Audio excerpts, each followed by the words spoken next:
let's talk about it.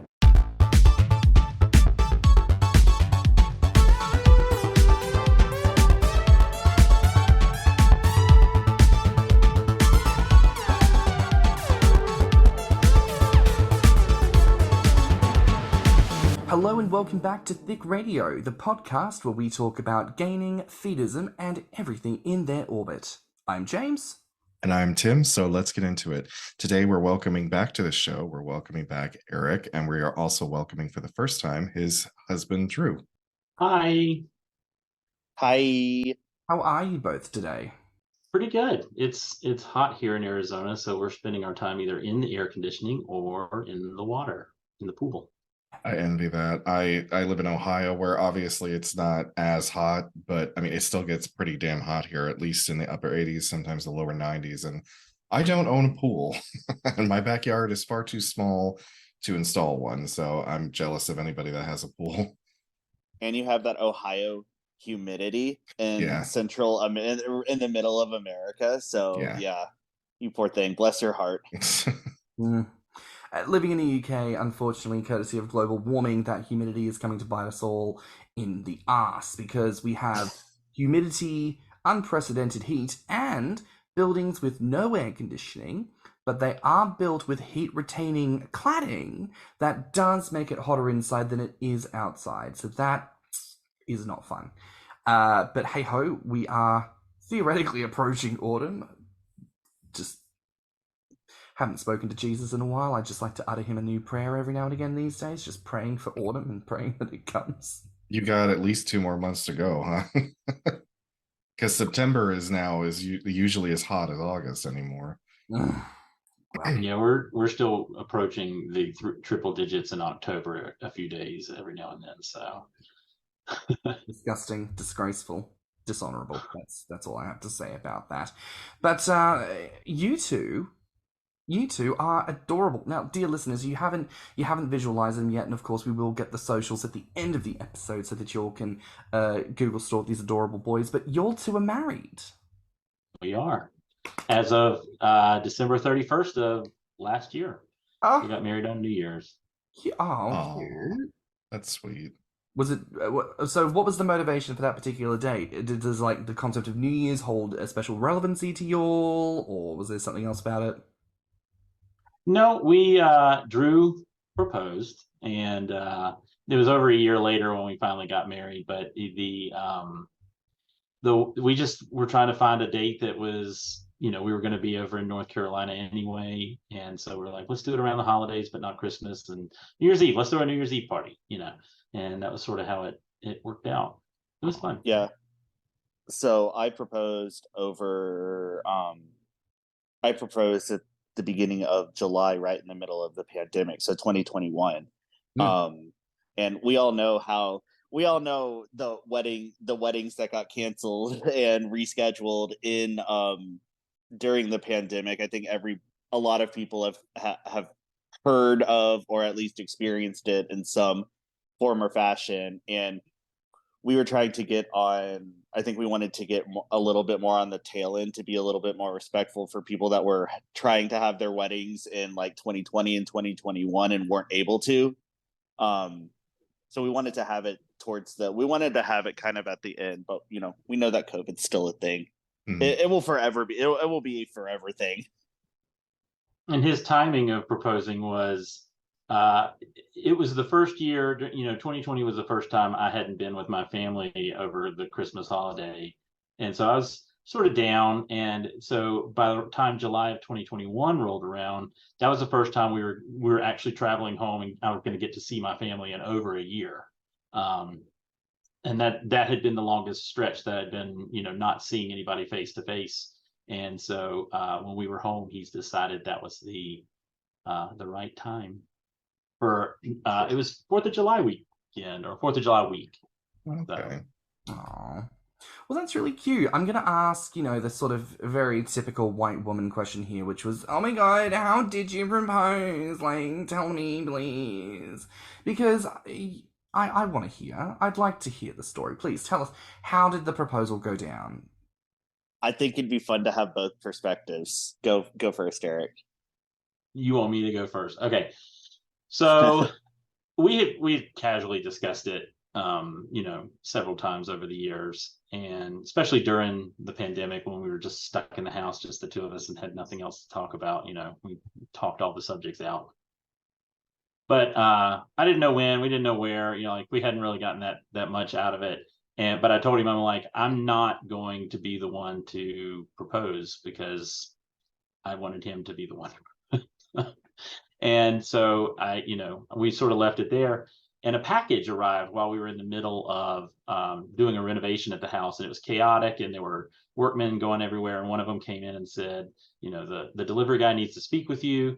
And it turned out he just didn't want to hand the package to somebody who didn't live there. But I opened it instinctively, and then I realized it wasn't my package. It had his name on it, so I didn't look in it. I just put it on his desk in his office.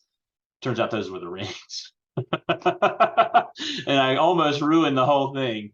But like I said, we were back home visiting my family, and he was trying to get a time when we were in this special location that's in this place that we like to visit, and the weather just wasn't cooperating. And so at the end of the week, every time my family gets together for a like our summer, whatever we're going to do, beach trip or whatever it was, this year it was just a trip in the mountains of North Carolina. We like to take a family portrait. And so we were all dressed up, ready to go. And we went to this other spot that, was going to cooperate with the weather. And we had taken all of our pictures, our different groupings with my brother and his family. And then it was just the two of us. I was like, we've already taken our pictures. What is this about? And then Drew pops the question. So, and we got lots of pictures and everything because, we were already there ready with a camera. It's funny how it's funny how we recollect things differently, because I personally had totally forgotten about the rings being delivered during that bathroom renovation we had to have.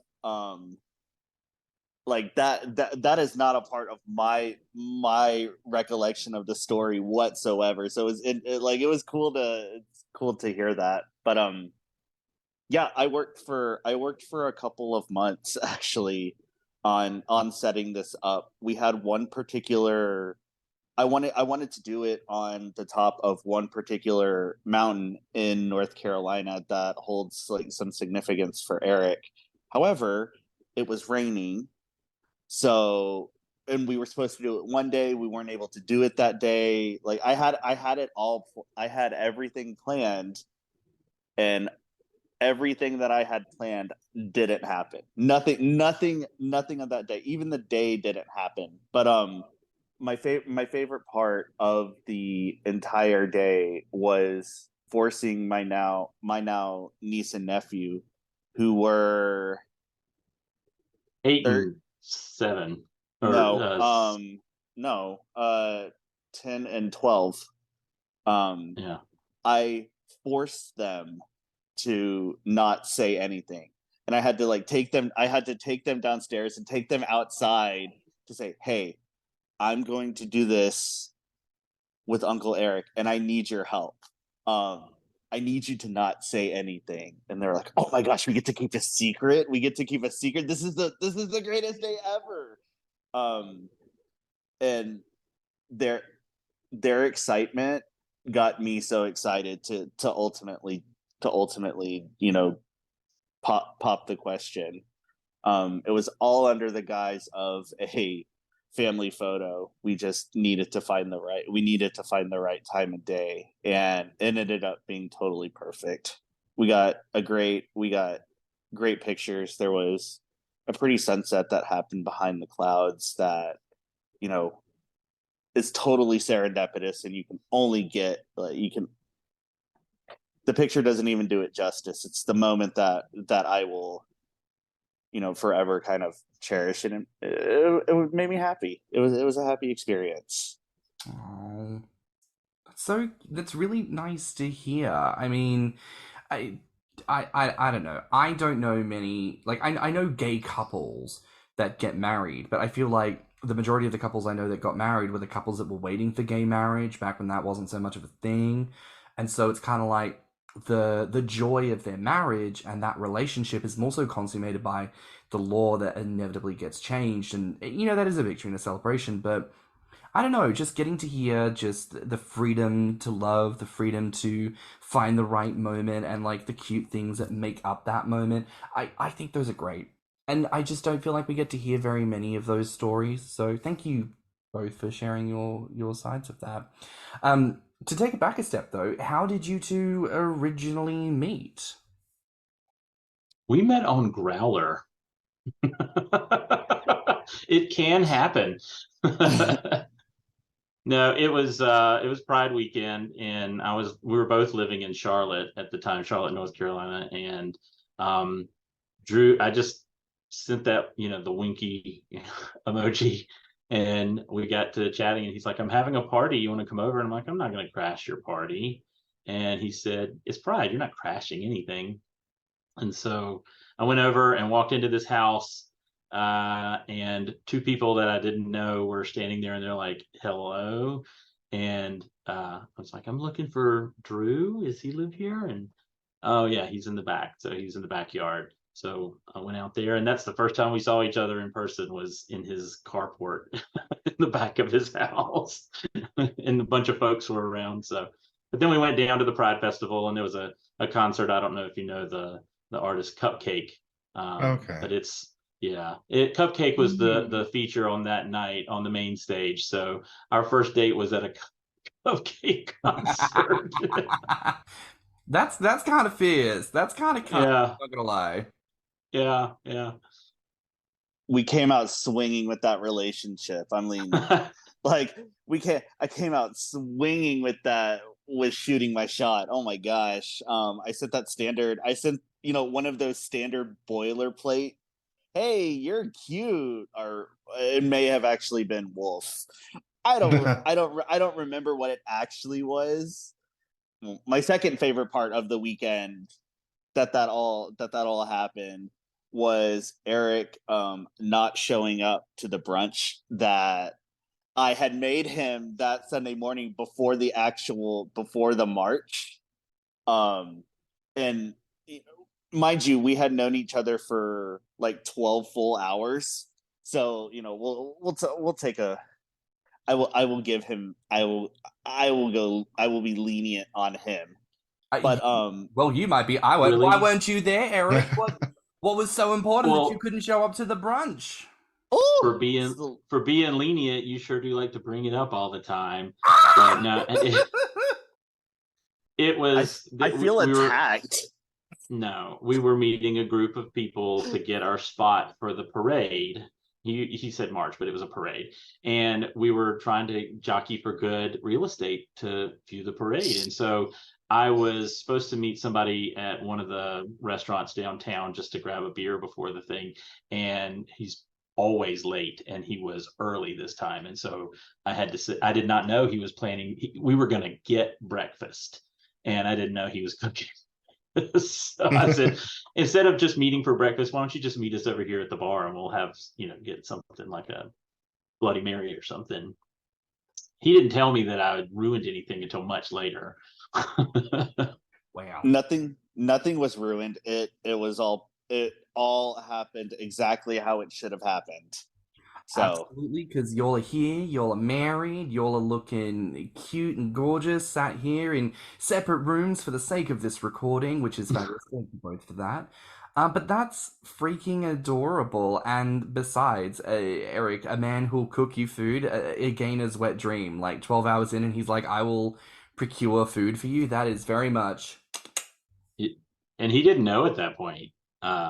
Coming out as a gainer was a little later, and by accident. I had not planned on revealing that part about me as early on as it did. What's the story? How far into the relationship were you? Walk us through that.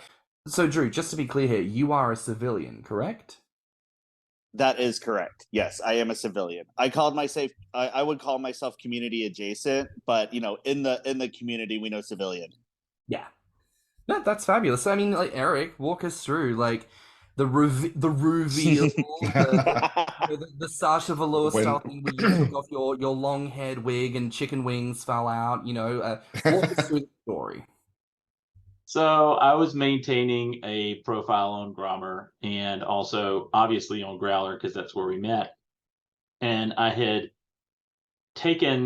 written, you have to write a little something about yourself. And I copied and pasted some of it from Grommr and pasted it into Growler. And I don't even remember what I said, but it gave it away.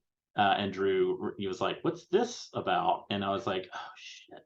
And we talked about it, and he's like, "No, I'm okay with it. I just, glad to know." And I'm like, "Ooh, that's kind of a relief that you do know now, because that was going to be a moment, but I don't know when or where or how I was planning on doing it. You never, because my previous serious relationship was with another gainer in the community, and so It's really interesting to know.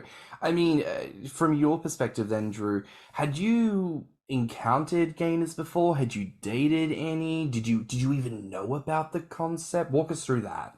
Yeah, so absolutely. I have, for almost as long as I can remember, I've been, at least since I've been, visibly out. I came out when I was 15.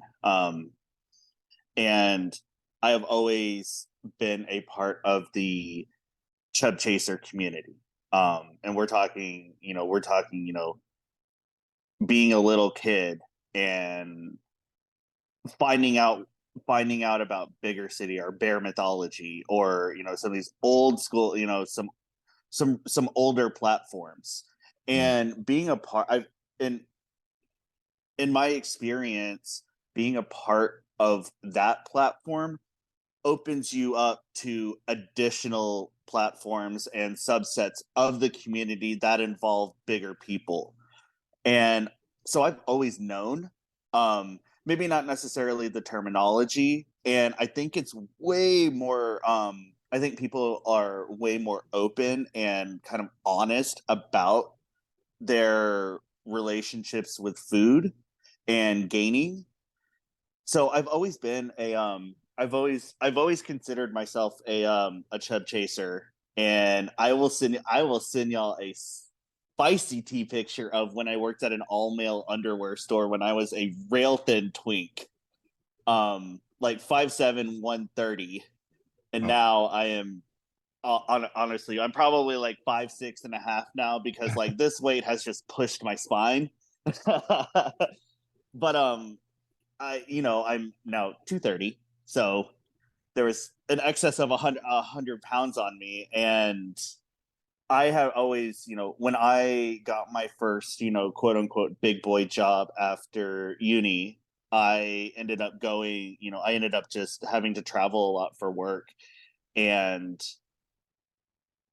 with that came expensing dinners, and I just gained a whole bunch of weight. And I was like, I'm feeling this vibe. I really enjoy the, kind of moving from a chaser into a chub for chub. And it was, I was feeling it. I didn't fight it. But I also never made it it never, I never found it like exciting or enthralling to physically gain weight. It just happened, and I was totally cool, and I was totally fine with it. But in my experience, I never, made it. I never wanted to intentionally gain. However, I knew, all about the community. So when Eric said maybe his heart dropped a little bit, or he got that pit in his stomach. I mean, Eric was talking to somebody that had actually known about the community for well over, almost 15 years. So it wasn't a huge shock. And it wasn't I wasn't, put off by it. It ended up being totally fine. And really for me, and I know that Eric has Eric may have a different opinion on this, but for me, it wasn't something like, oh, this is a non-starter. Like, we can't even go further because of this. I was like, oh, cool. I had never dated a gainer before. I had never, I don't really know much about the community. I know that it exists.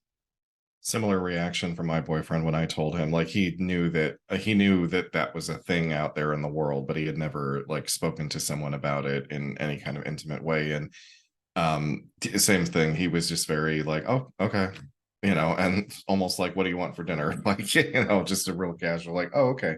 And it's funny because I think most of us that want to gain, we kind of build up this fear of rejection because it's a subversive thing to do, and we're afraid that, like, if we tell the person we love that, like, by the way, you're going to see me put on weight as this relationship goes on, you're going to see me go from, like, maybe I was 180 when you met me, but I have plans to be 300.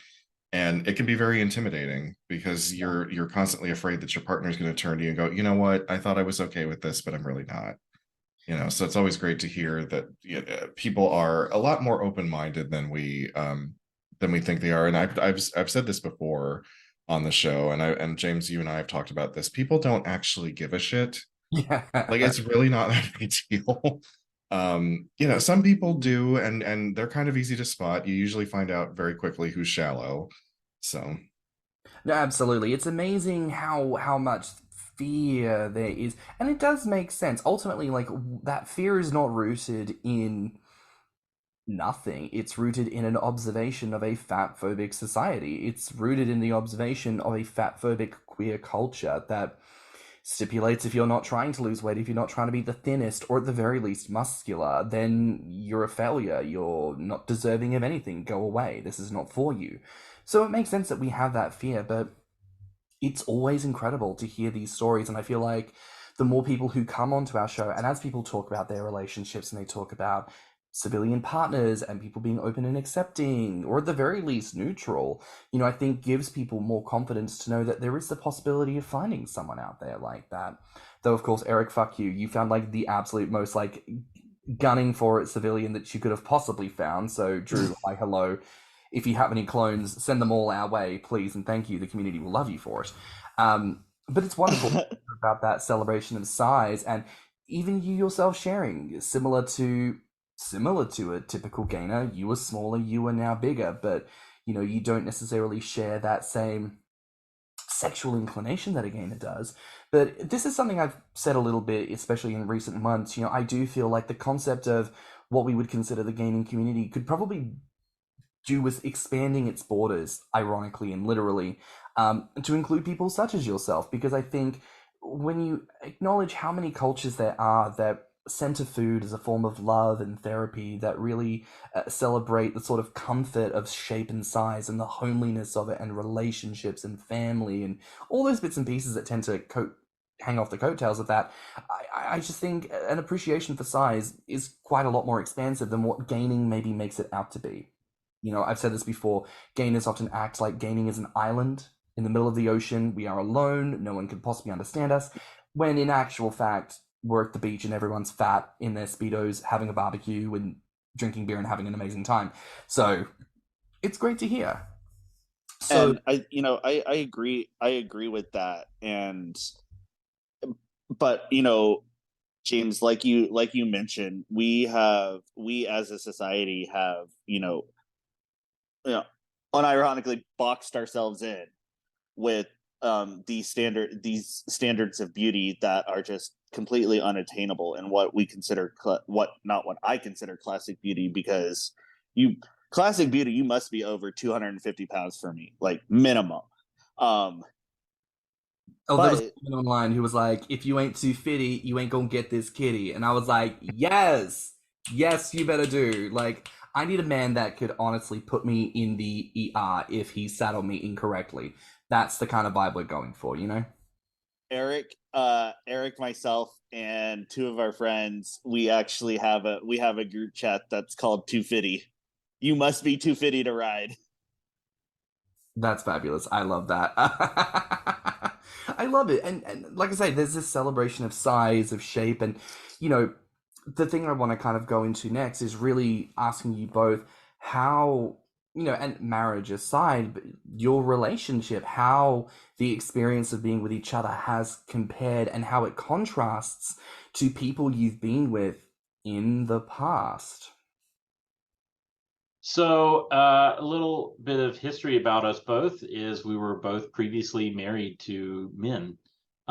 So we both have experience with my husband rather was a fellow gainer. I'm sure he's still on Grommr somewhere, but I don't. I blocked him, so I don't know.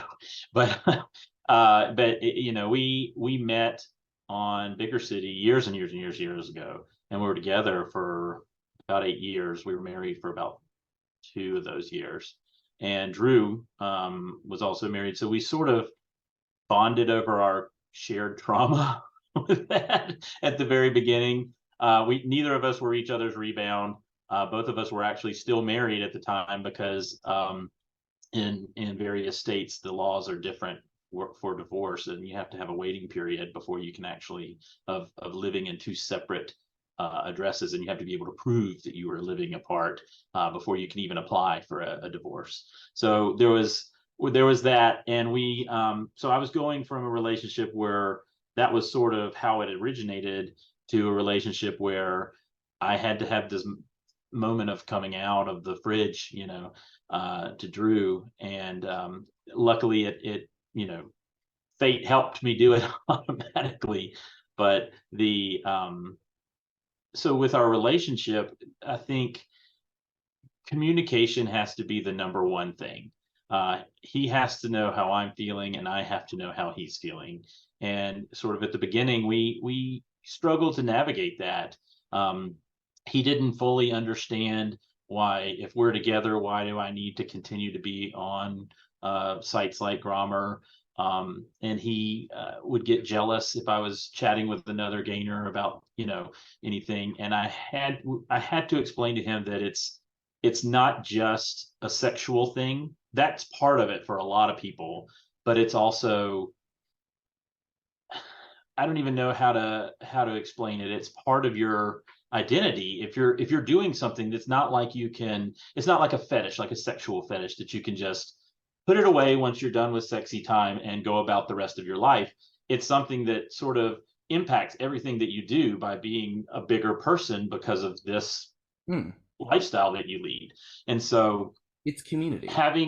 It's community. And that's what I needed, was connection with other people who were of the same, understood me in that way. Not that Drew didn't understand me, but understood that part of who I am. And so we definitely had to have some long conversations, and like we had to come to a place where we understood each other. And this, I had to understand where he was coming from, that he was not used to having someone that would, what he thought was a sexual conversation was not necessarily sexual.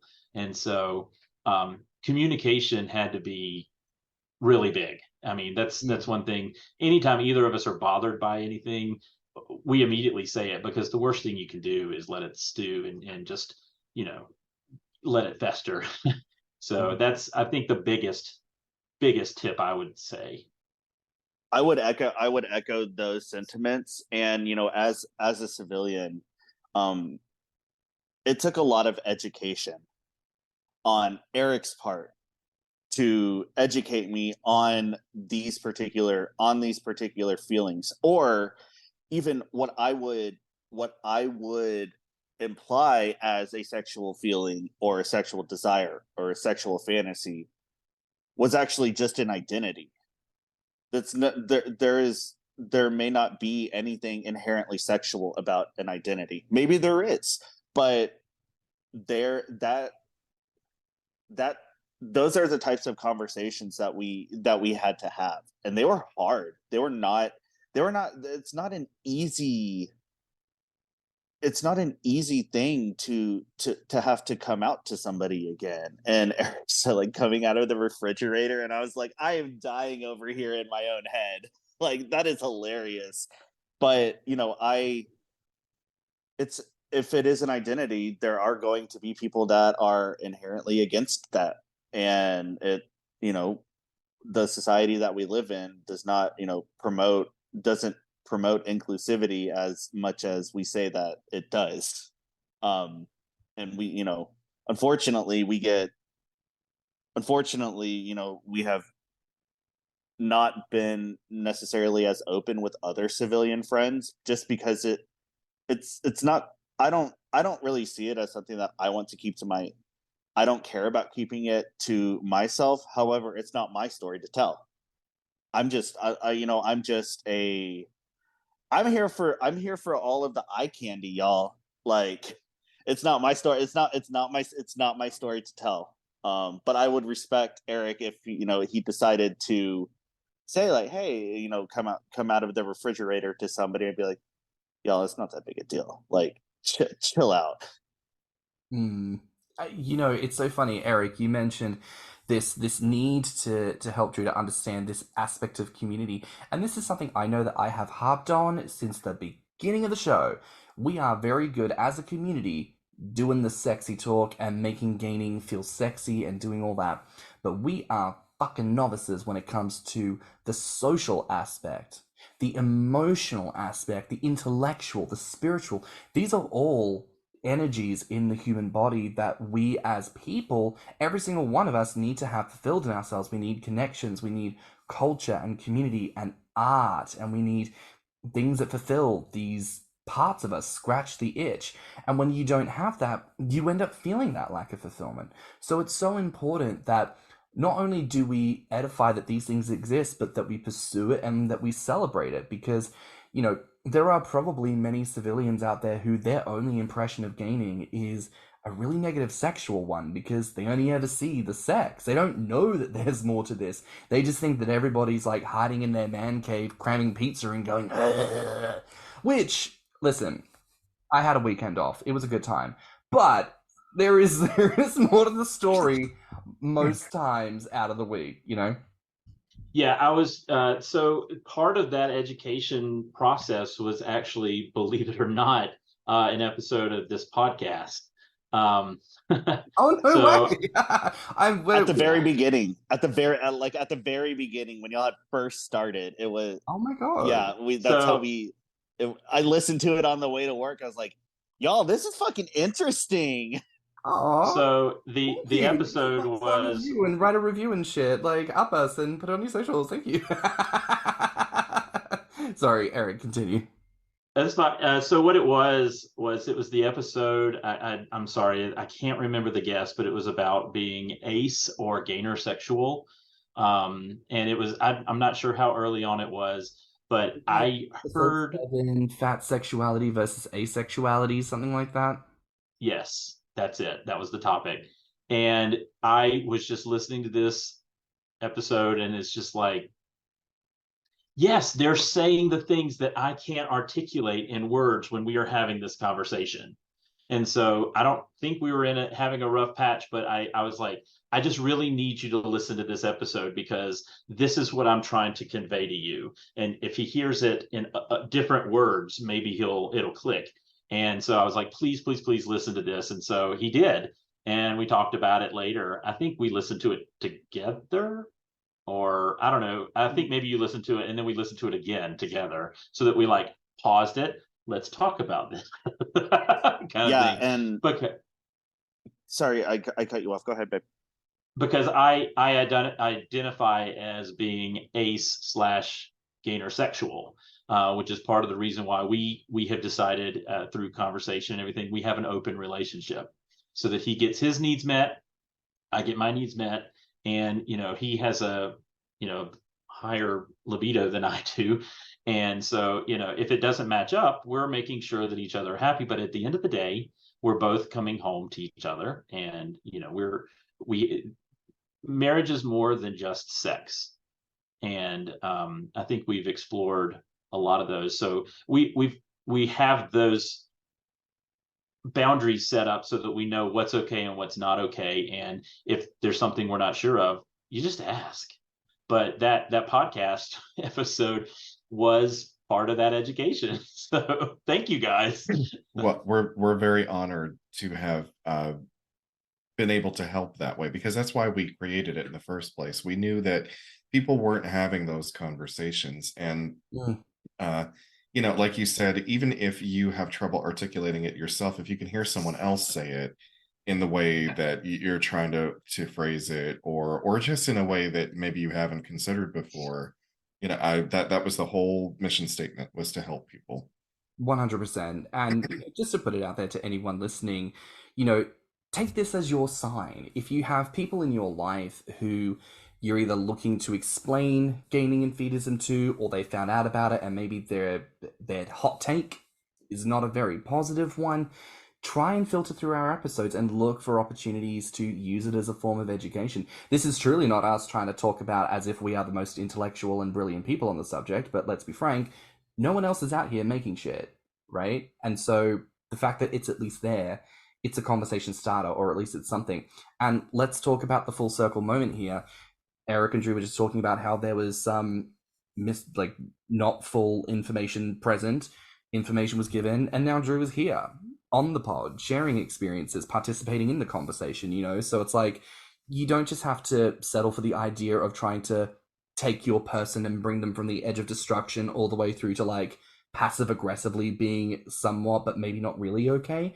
You can have a conversation and actually bring someone through to a full neutral positivity, participation, support, love, and affection around it in a way that doesn't make people feel like there has to be a confliction or an obligation, And I think that's one of the biggest things, Eric, you mentioned. It is about, not to be all that on an episode talking about marriage, but it's all about love. And what does love look like? Love doesn't always look like, I'll do everything for you. Love is acknowledging that actually we are all different people. We meet each other in different places. I very much do not believe that there is any single person who could fulfill every single one of the needs on this human planet. I could never envision that. So an open relationship where you both can get those needs that actually do benefit you both with other people. And it doesn't have to be some kind of resignation or anything like that. Actually, it's a positivity to do that. It's a trust as well. It's something that can reinforce the relationship. I have this with my partner. He's a chubby guy, but he's not a gainer. He's a pup. I am not a pup. I have a hood. I put it on once. I went bork. That's the extent of my pupness, I'm sorry. Slay queen. But and listen, holy shit. But it's true. I was like, woof, bork, growl. It's because it's not my thing, and because there was that moment for me where I was like, oh, can I dip my toe in? Not really. I could probably whack it on and take a couple of snaps and pull a pose and look good for a photo. I bet you'd make a good handler, though. Oh yeah, I'd be fantastic. I'd be there with a spray bottle full of water and lemon juice, with a rolled up newspaper ready to clap a pup on the nose if they start pissing on my leg. Fantastic. Ready to go. No. But that's an example. He's into something that I'm not into. And so yes, the open relationship benefits me as a gainer because I get to go off and be fed by people and potentially have sex with other gainers. How fabulous. But also, he gets to go off and do things with other pups and has those itches scratched.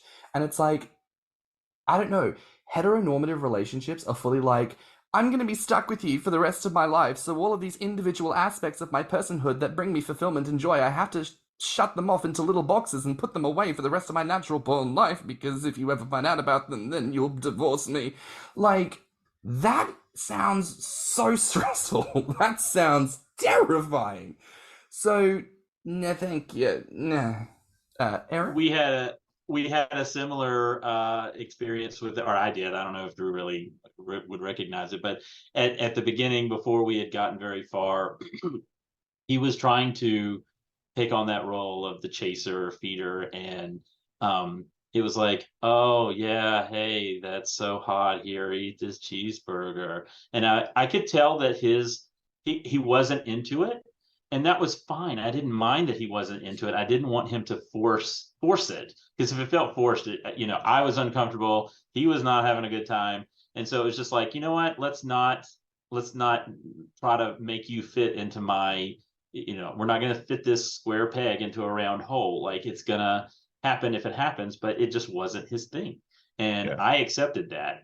And he needed to, still get his needs met. And that's when we started having it wasn't this conversation where we're like, so let's be open, like all of a sudden. It sort of over time became, a very slow conversation to the point where we're like, yeah, I'm okay with this. Oh, I'm okay with that. Well, and it's built over time to get to the point where we are. It's not something that can happen overnight.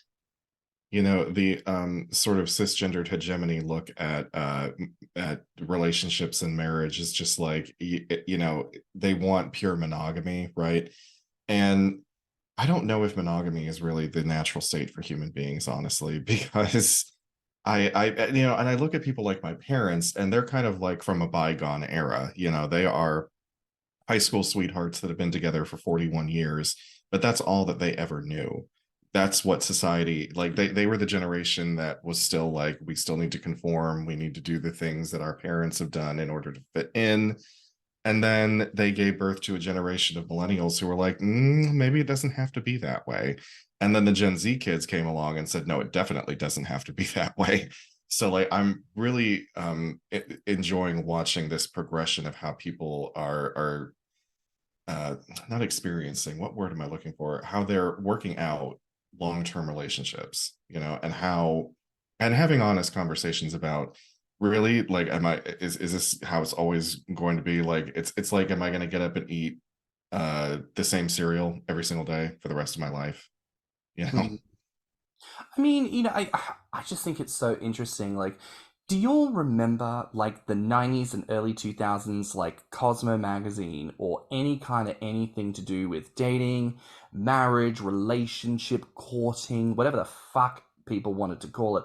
And it was just this ridiculous idea of a woman should always be pleasant but silent, and always make sure she laughs at his jokes but not too much, and always dress appropriately, but always ensure that there's an opportunity to appear a little bit sultry.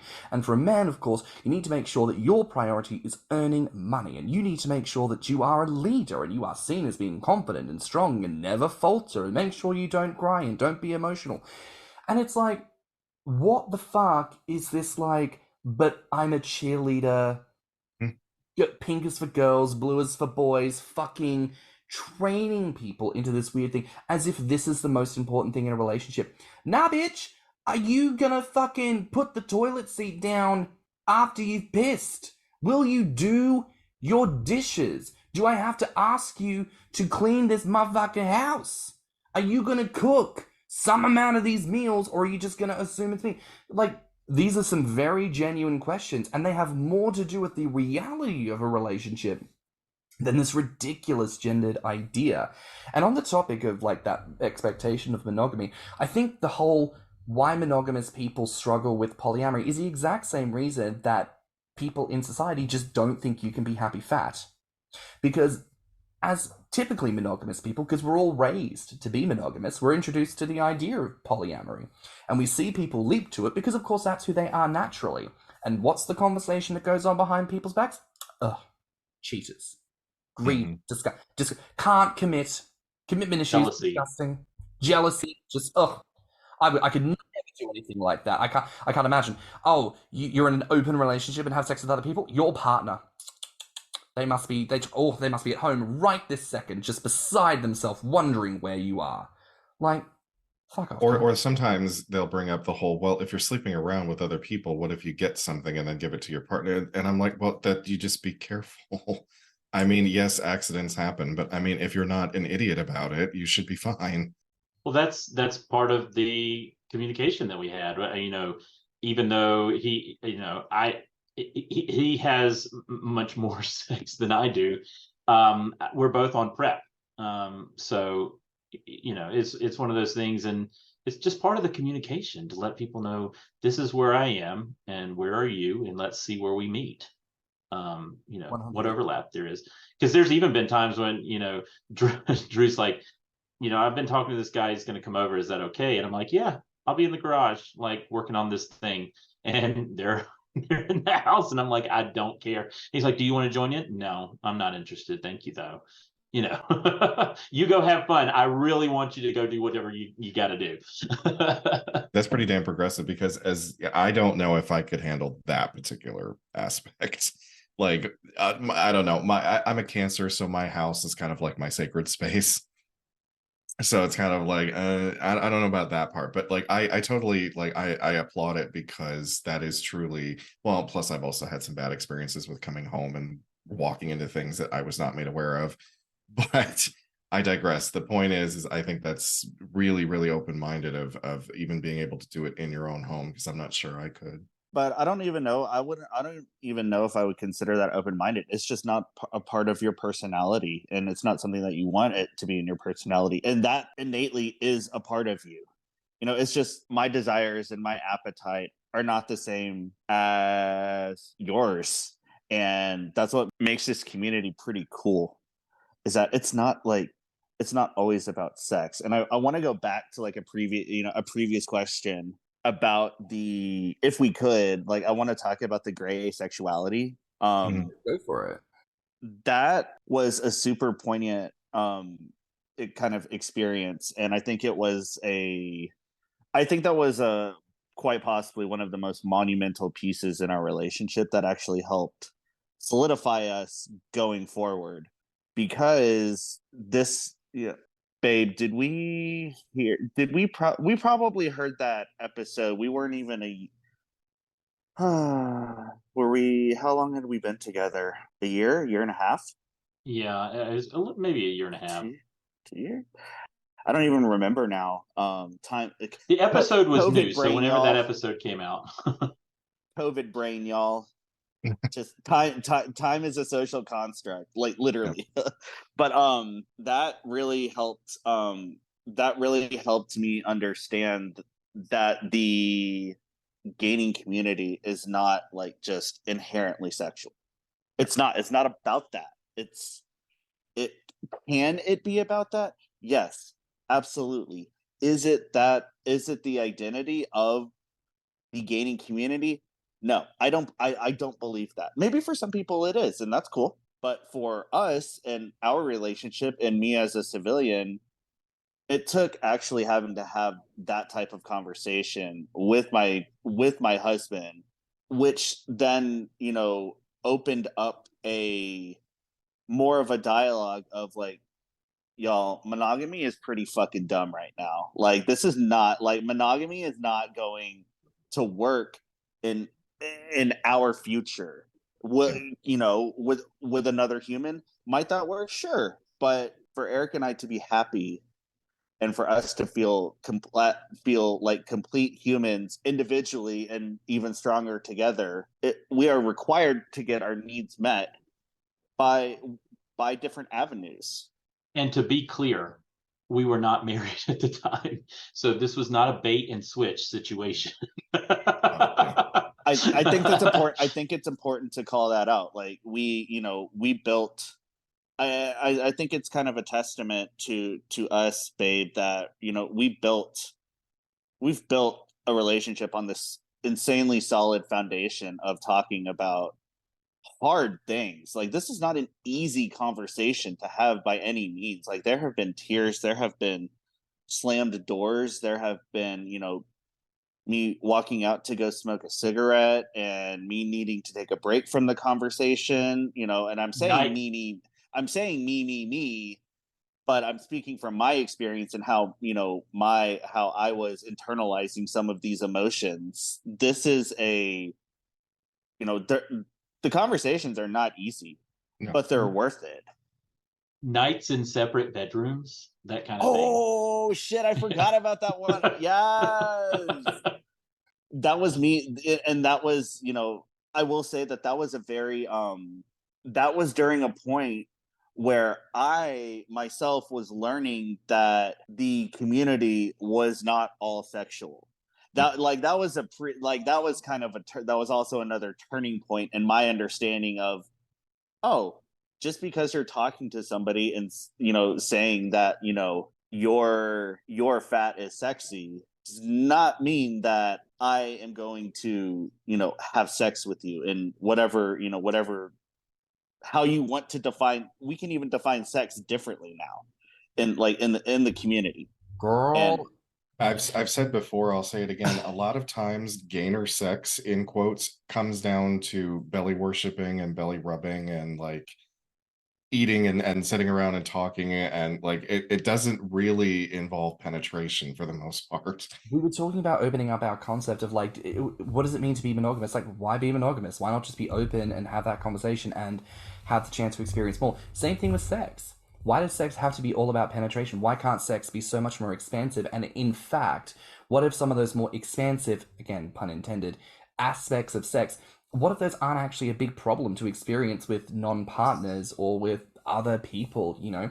It's such a big conversation, like you say, and I do just want to come back to this moment for the pair of you and say thank you for right now for sharing your experiences, because I feel like, again, so many people are fearful of relationships with civilians. So many people in our community are afraid of relationships in general. They're afraid of fucking friendships, all right, because people are terrified that the fucking everything's going to come crumbling down at the first sign of stress. And we forget that all of this comes down to good communication and an appreciation for the other person. Because at the end of the day, why do you give a fuck? Why are you trying to understand this person? Why are you trying to learn? Because you give a fuck about the person sitting across the table from you. And to know that you guys have, yes, you have like a really cute start to things, but yes, you've also had those tough conversations, those deep moments that could have gone either way. And at the end of all of that, not only did you have a stronger relationship, it led to that lovely engagement, which has resulted in a gorgeous marriage. And for the people out there who may genuinely be fearful that because of gaining, that they may not be able to have that, this testimony right here is the fucking proof. You can have it. And to piggyback off of that, you know, in the gainer community, can be really, really isolating. And a lot of times that's because people will isolate themselves. And so that can come from a place of fear. I feel like I would not let people in because it was my deepest, darkest secret. And the one thing that I was terrified for someone to get to know about me, because I thought they were going to think that I was a freak, because it's just so out of the mainstream. And when you open up and let someone in, you're not isolated to the point. When you open up and you're letting someone else into that part of yourself that you keep to yourself all the time, the isolating thing, it's very liberating, and you figure out that a lot of those fears are unfounded in many cases. Like, you just have to put your trust in someone else, and you know, if it doesn't work out, if it wasn't meant to be. But you don't have to isolate yourself, and that's what I had to learn the hard way. We exist, y'all. Like, anybody who's a civilian out there that's listening to this or is curious, like, we exist, and you know, we can be more understanding. We need to listen to the people in the community when they say, you know, hey, this is how I'm feeling, this is what I'm experiencing, this is, you know, these are my emotions, you know, and they're valid no matter what they are. If I agree with them or not, they are valid because it's somebody else's experience, and somebody thought highly enough of me to tell me something vulnerable and put themselves in a place where, you know, they've opened up and they could possibly be hurt.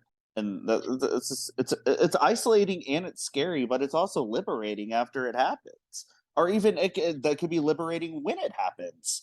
And it's a process too, because even though he found out initially that I was part of the gaining community unintentionally, he didn't know the full scope of it, and so there are pieces that come out over time that's like coming out all over again. It's like, is that something you're into? Yeah, you know. And there's still that unsureness. Do you put it all out on the table all at once, or is that too much for someone to handle? You know, and you got to just follow what your heart tells you, and you know, read the room. If you think that they can handle all of it all at once, then just give it all over. But if not, just, reveal little pieces at a time, let them, marinate with that and get okay with it, and then, bump it a little further next time. This is such an incredible conversation, and I think what the best part about this is, by my observation of it all, is at the end of the day, it's a relationship like any other, where how do you succeed? Communicate. What do you give to the other person? Trust and understanding. And why do you do it? Because you fucking love them, and you need to give them space to speak and be heard, and to respect one another. And I don't know, it amazes me that even in such progressive and queer spaces, we can struggle with the same thing that the straights have been dealing with all this time. And actually, I know we like to talk about how as queer people, like, we're above it all. Nah, bitch, we are meat and bones and sacks of blood, just like everybody else. We struggle with the same shit. And actually, like, we need to listen to the people who have those successes to understand where the victories lie. So, again, I want to say thank you to the pair of you for being vulnerable, for sharing your experiences. This has truly been fantastic. We do have a listener question.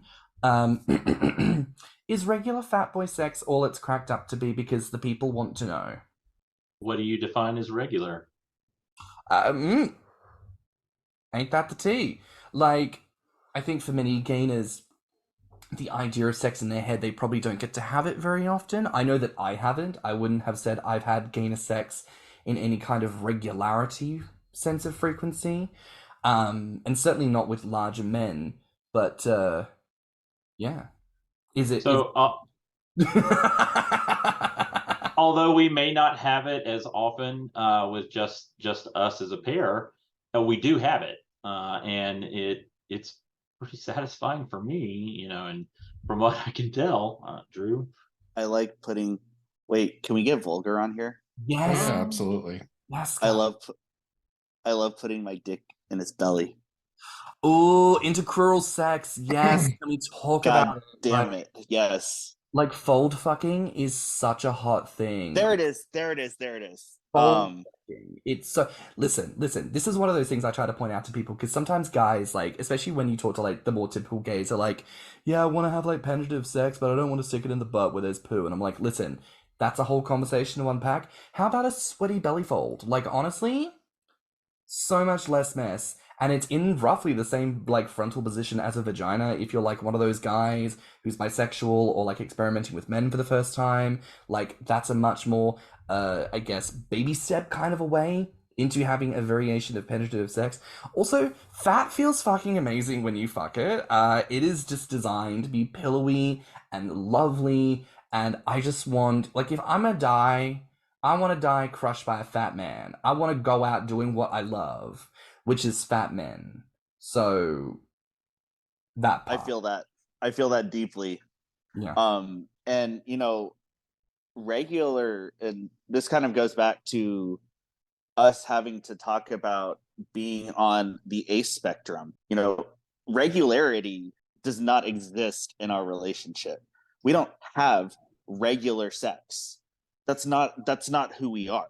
This, and I think it's very important to say that we are not the most, Eric and I are not the most, like, overtly sexual couple that has ever existed in the world.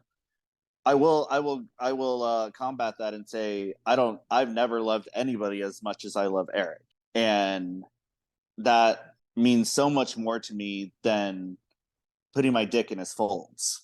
And our regularity is irregular. And it's kind of, I'll flip the script, like, with fat boy sex is literally the only sex that I have, and it's the only sex that I've ever had. Possibly the only sex I will ever have, and I'm cool with that. Being a chaser, like being a chaser in today's society, I think it looks different than it did 20 years ago, than it did 15 years ago, where everybody was. The body positivity didn't exist 20 years ago. Like, it did exist. It existed differently. Now we can talk about it. It feels like a lot of plus size bear sex back, like, when I was first coming out and first like getting into bear spaces back in Perth was very like, well, we're fat and therefore ugly, disgusting, and should kill ourselves. But you know what? We do also have hard penises. So if anyone wants to throw us a bone and like put up with my fat, sad, sack shit body for 25 seconds, please come and find me at this address, which is super depressing. I often found I was the first person to introduce the concept of like any form of body worship and body appreciation. Like, I developed a skill to make a man come without touching his dick. And that's because he was like, for the first time, someone has like made me feel like my body is not disgraceful. And I'm like, yes, I came to you because you are attractive to me. This shouldn't warrant explanation or like an emotional dissertation. However, this is also the culture and society we've grown up in. This is the stuff we're unpacking. Thankfully, I think we're a bit further along from there than what we have been in the past. But fat boy sex is great. It's fabulous. 10 out of 10 Michelin stars. Would recommend. So it I is love all that it's you cracked put- up to be. I love that you put Michelin in front of stars just because you're a thick bitch. Also, because Slay. the Michelin Man is like covered in rolls. That man is like several tires just like stacked one on top of the other. It's fantastic. The first man I ever fell in love with was the Stay Puft Marshmallow Man from Ghostbusters. So, you know, like I'm a man with needs and they are of a spectral nature, but still fat, never forget. I do want to say also real quick, thank you both for acknowledging irregularity as a form of regularity, because again, that's another thing. Like, even the nature of the question, people are like, what is it like to have regular sex? Implying that this listener does not have regular sex. Maybe irregularity is actually far more normal than what we give it credit. We have this idea that to be in a relationship means you have regular sex. I sure as shit don't, because my partner and I do not align sexually. We've had intimacy of a sexual nature twice in our 4 years in August relationship. So, you know, everyone's different. Quite literally, different strokes for different folks. And I think about, you know, do y'all remember, I haven't heard about this recently, but you know, we talked about the kind of nuclear family that, you know, exists and how, you know, that Gen Z is blowing that the fuck up, thank God. But you know, we talked about the traditional American nuclear family, and I'm saying it from an American perspective. Imagine being in a relationship like that and having to literally pencil in sex, like in your calendar. When people used to say that, like, oh yeah, we have to we're so busy climbing the corporate ladder that, and having a family and, you know, trying to keep up with the Joneses, that we have to pencil in sex. There is no way in my mind, there is no possibility that would ever happen in Eric and I's relationship. Like, I think that is just such an antiquated and like steeped in no science at all, you know, Right. foundation to have. As you say all of this, all I can hear is Ellen Green singing "Somewhere That's Green," just like Yes, playing in the background. Like the thought of you two chunkers trying to like fuck on like a plastic coated couch and just sliding off onto the floor. Like it's a very amusing scene. But and if I can make a suggestion here, have you all seen on Netflix Survival of the Thickest? what? No, oh my goodness. Okay, so do you all know Michelle Buteau? No. Plus size comedian, you know, she's a brown, thick, Puerto Rican, I think Jamaican, French, and something else. She's some kind of mix. She's gorgeous, thick, big old hair, comedian, fabulous. Typical fat brown girl who's constantly called Monique, Amber Riley, Nicole Byer, yada, yada, yada, right? Like, all part of her set. She wrote a book called Survival of the Thickest, which was so well received, Netflix was like, you need to do a show. She's done the first season. It's 8 episodes. Fucking fantastic. And in the very first episode, she, a fat black woman, is being eaten out by a fat black man. And I actually watched this for the first time with Tim. And I had to stop it because I was like, I genuinely don't know if I have ever seen fat sex even represented in anywhere near that capacity on mainstream television before. I've never seen it. The closest thing I've seen that in is literally porn. So, like, the representation is coming forth, and it's diverse and it's wonderful. So I'm going to recommend you all watch this because I thought it was camp as tits, first of all, funny as shit, but also people are a lot of the times fat and really hot. So Camp as tits. 10 Michelin stars out of 10. 10 Michelin stars out of 10. Taking the dog, dumbass. That was a great impersonation. Keep that in. Thank you. I absolutely will. My Jennifer Coolidge impression, which I've never done. No one knows that I do it. It's roll your eyes, Tim. Roll your eyes. See, I have to deal with Miss Coolidge all the time. Yes, he's very familiar. Obviously, I have a litany. There's a whole cavalcade of characters rolling her around up in the noggin. But I want to throw to you real quick, Tim, and I know we're coming near the end here, but obviously you've been married in the past. You've shared your experiences with your relationship. My sordid life with my late husband. Yeah, it was something. It was something. It was a time, and it happened. It was a time. But to bring you into the end here, and as we round things out, I want to ask you, and I'm going to ask this, of course, of our two lovely guests. What is the biggest piece of advice you might give to a listener who's in the community, who maybe, whether or not they're in a relationship, whether or not they're thinking marriage right now, but maybe they want marriage one day. Maybe that's a dream of theirs, and maybe they feel that because of their gaining desires, that they can't have it. But as we've seen, they can. Yeah, they absolutely can. It like we've been saying all episode, it comes down to communication. And well, I mean, it's not an easy thing to give advice on. And like I feel like how do I want to put this? So if you are in a relationship, you're a gainer, perhaps your partner is not. And I don't know. I guess this hinges on whether or not you've already explained to them that you are a gainer, because you have to look at, like, marriage is a commitment. It's a big commitment. It's a legal commitment. I mean, when you get legally married, it is a legal joining of two lives, meaning that your income is now going to be considered like both of yours. Like everything is joint now. And if you're uncertain of, or rather, if, God, this is hard to articulate properly.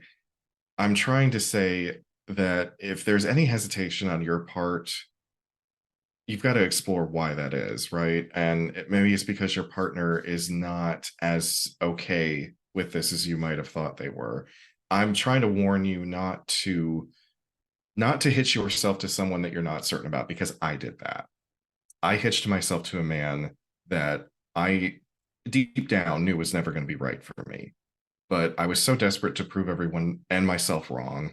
And I wanted the whole marriage package because I had seen family members get married and have big weddings and all this stuff. And because I settled, because I gave up my power, because I hitched myself to the wrong man, what I got was being married in front of a justice of the peace in my tattered jeans. That's what I got.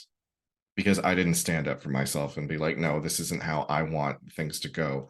So long story short, don't settle. And don't go into something if you're uncertain about it, because it is and divorce is a bitch. Divorce is a bitch. So it's a lot of paperwork. It's a lot of money. It's a lot of trying to divide up joint property. And hell, depending on what state you live in, they may walk away with half your shit. So always be certain before you commit to something that big. Here's my advice for the adjacent, for the adjacent or civilian community. Not everything needs to be sexualized. Period. Have an open mind. It's not all about sex. This community is great. I have talked to some really fun people, not about sex, about the fact that I'm playing a new game called Exoprimal. The fact that I'm a data scientist and I love data. That is not sexual whatsoever. Fold fucking and shoving, putting a funnel onto somebody's mouth. Please try and get some perspective. It's not all sexual. I think it's less sexual and just more community based. I agree. I would say that marriage is not the only way to have a relationship. It was what works for us. It's what we both wanted. When I split with my ex, I was not sure that I ever was going to get married again, just because it seemed like a lot of hassle. My previous marriage was two of us on a Monday morning with our minister at the time, and a witness, and or two witnesses, and it was very much not anything like I thought it was going to be. And I didn't think I was ever going to do a wedding again. And then I met Drew, and we went up, had our ups and downs, but we decided at some point that, yeah, marriage is something we wanted to do. He was not concerned with having a big wedding. I missed that the first time. I wanted to do it. And he's like, that's fine. Let's do it. So we did. We had sort of as traditional as you can get with two men, kind of wedding. And we had a great time. There's a lot of good memories. There's a lot of good pictures. And, but that's what worked for us. If that's not something that works for you, don't force it, but, just be open to possibilities, and something you never expect can fall in your lap. When it happens, don't let it go.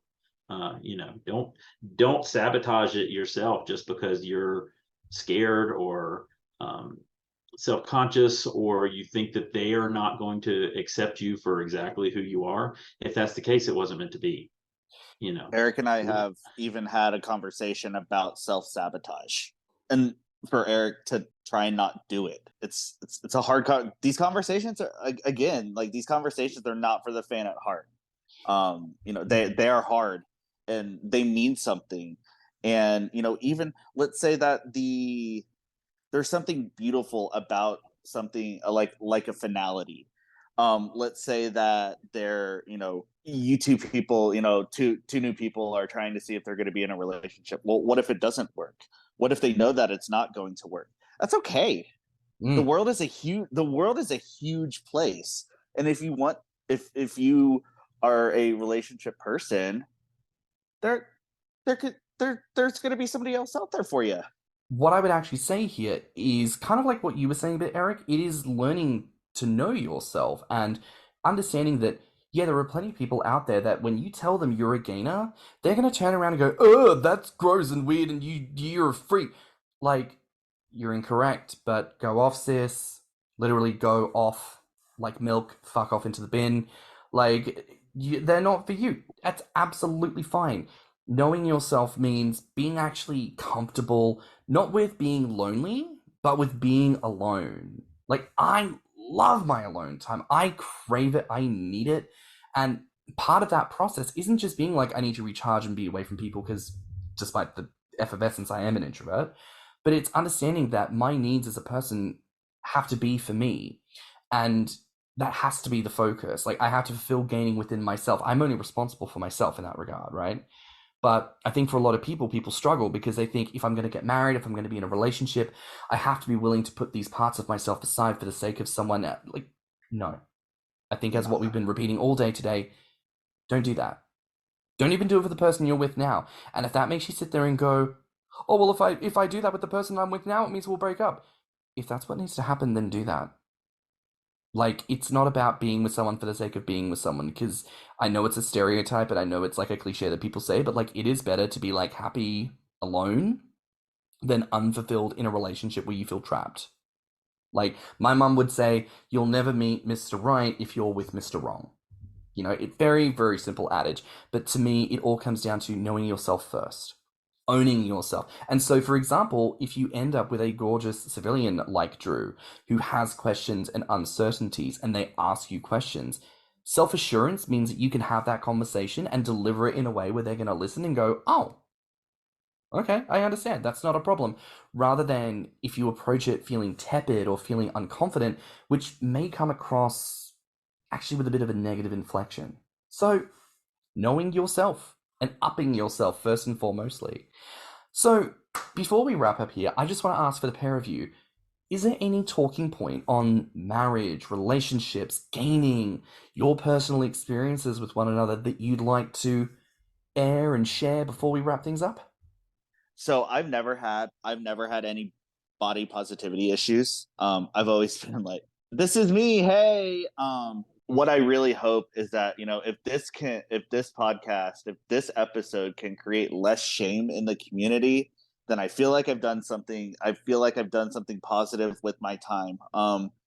There's a lot of shame spirals happen, and if this helps one rail thin twink or twunk be okay with gaining infeudism and the entire community, then slay queens, like, go feed them, or don't go feed them.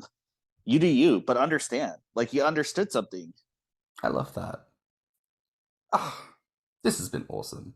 Thank you both so much for being such freaking superstars. Holy crap. Now, where can our listeners find each of you online? You can find me on Grommr.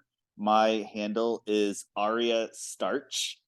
And you can find me on Grommr or Instagram as brave_heart_lion. So it's Brave Heart Lion. Gorgeous. I love it. Well, listen, that brings us to the end of another episode. That's a wrap for now here on Thicc Radio. Please remember to like and subscribe, rate us 5 stars, and leave us a good review. Now, if you liked this episode, the podcast, or just us in general, share it with your friends and encourage them to tune in. You can find me on Instagram, BeefyFrat, and Stuff and Show at stannnum. And you can find me on Instagram, Twitter, YouTube, TikTok, and Beefy Frat at Thicky Mouse. You can also look us up on Instagram and TikTok at Thicc Radio, or at our website at www.podpage.com/Thicc Radio. If you want to submit a voice note, you can find the link in the show notes. And if you have any questions or ideas for episodes, you can reach us at thethicradio@gmail.com. So until next time, bye, Fats. Bye, Fats. Bye, Fats. Let's talk about it.